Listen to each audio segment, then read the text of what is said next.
ustedes, es un honor para mí darles la cordial bienvenida a nuestra Feria Patronal San Gabriel La Laguna 2026. Celebremos y disfrutemos juntos nuestras tradiciones.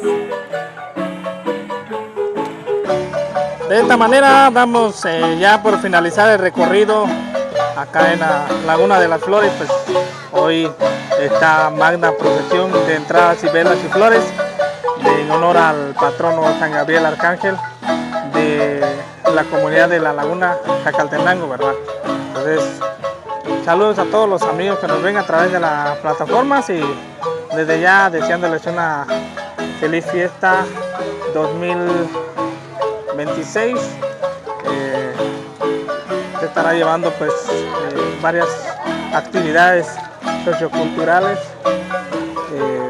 que inicia a partir de este día, ¿verdad? Entonces ya por la noche pues se estará realizando la gran velada sociocultural. Ahí vamos a estar ahí para las personas que pueden ver nuestra transmisión, pues desde ya vamos a estar ahí con cada uno de ustedes y esperemos que la pasen bien.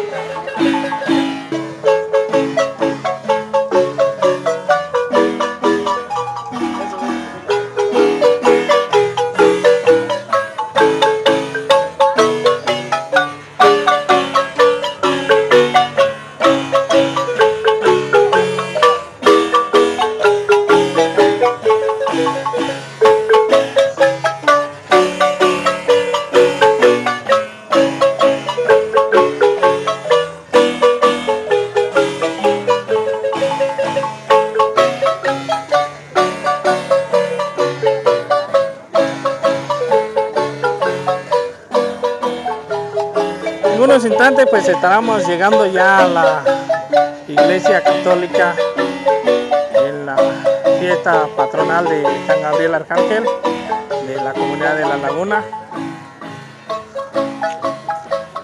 De igual manera pues ahí nos acompaña lo que son los bailes tradicionales, baile de torito vaquero, ¿verdad? Entonces gracias a la cofradía pues ahí se logró hacer llegar esta actividad, ¿verdad? Entonces